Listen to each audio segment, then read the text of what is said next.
everyone, thank you so much for joining me. This is Jackie Williams, and in this video I want to share with you some tips for coloring your ribbon, which hopefully will open up a lot of creative possibilities even when you have limited supplies. So first, there are various mediums that you can use for coloring your ribbon. I've got a few of them here, and then we also want to consider what or which ribbon we're using. So you can have polyester or nylon ribbon, but you can also have cotton ribbon. And all these things are going to absorb the color differently. And you can have a vanilla-based ribbon or white or even a light color that you can change with your varying ink options. So every time you do it, it's probably going to turn out a little bit differently, but hopefully this will give you some ideas and options for making the most of your supplies. So first, I want to talk about using the ink refill.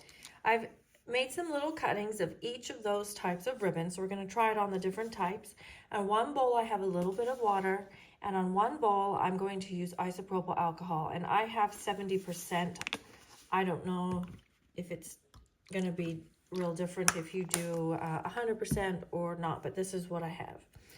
And then what I'm going to do is put in some drops of Berry Burst. I'm going to do all of these ribbons in the same color so that you can see a little more of the difference. Now I'm putting about 4 or 5 drops in there, maybe a little bit more in there. But of course, if you put fewer or more drops in there, that is again going to change the color. This is why I mean that every time you do this, it's going to come out differently. Unless, I suppose, if you're very precise with your measurements. Now I'm putting on a glove because I'm going to get my hands dirty.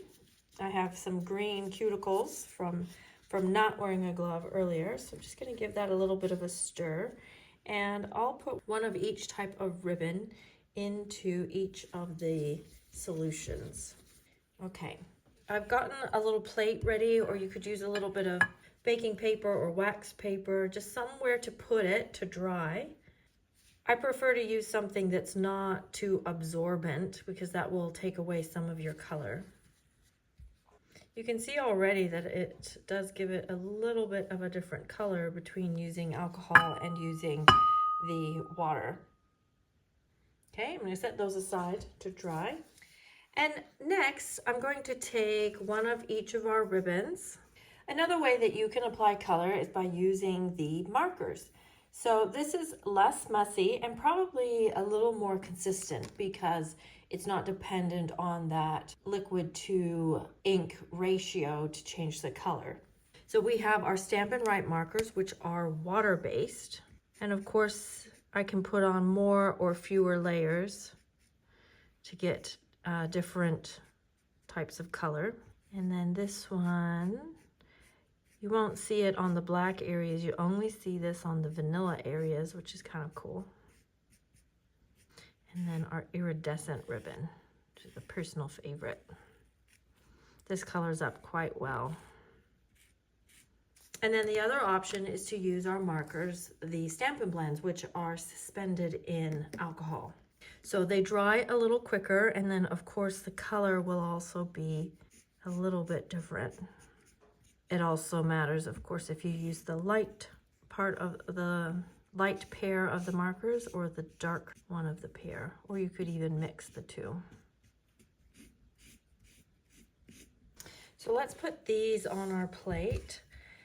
These ones are the water-based marker, and this one is the alcohol-based marker.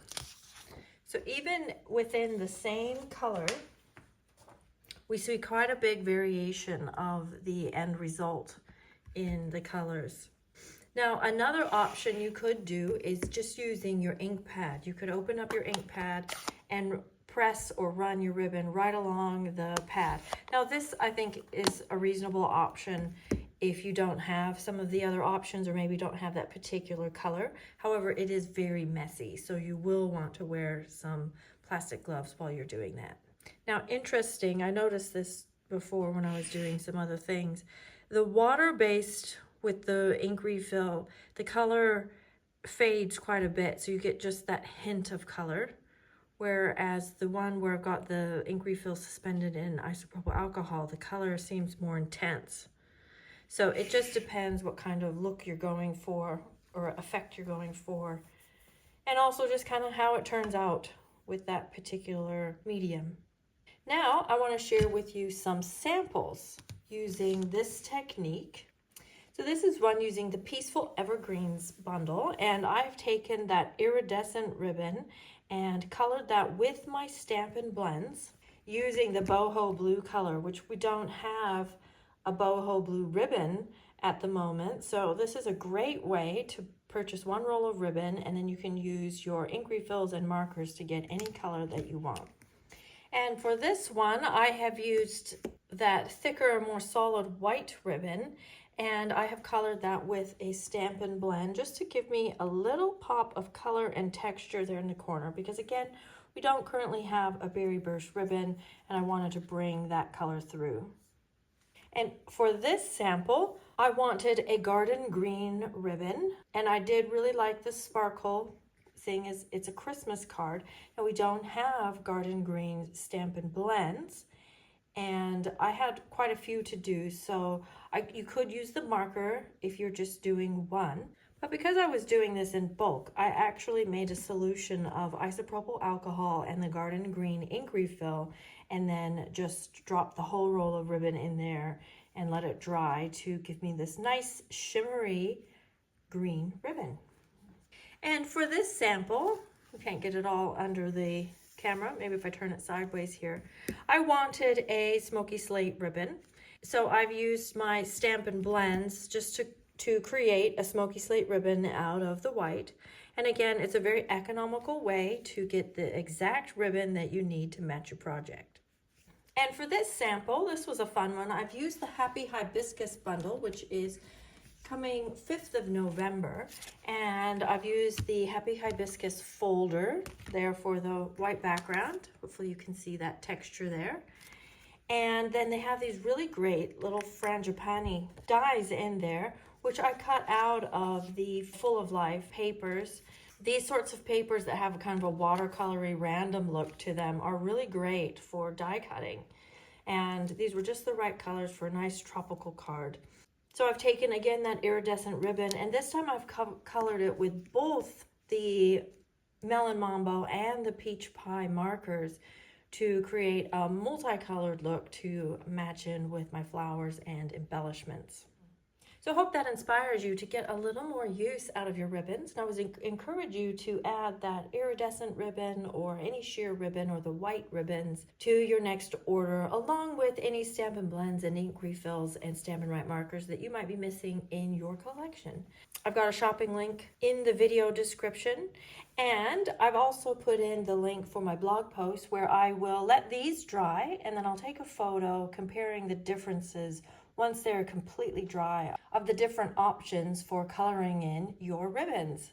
Thank you so much for joining me. If you know someone who would also enjoy this video, please feel free to share with them. Leave me a comment if you have any questions, and of course, please subscribe. This is Jackie Williams, and I'll see you next video. Bye-bye.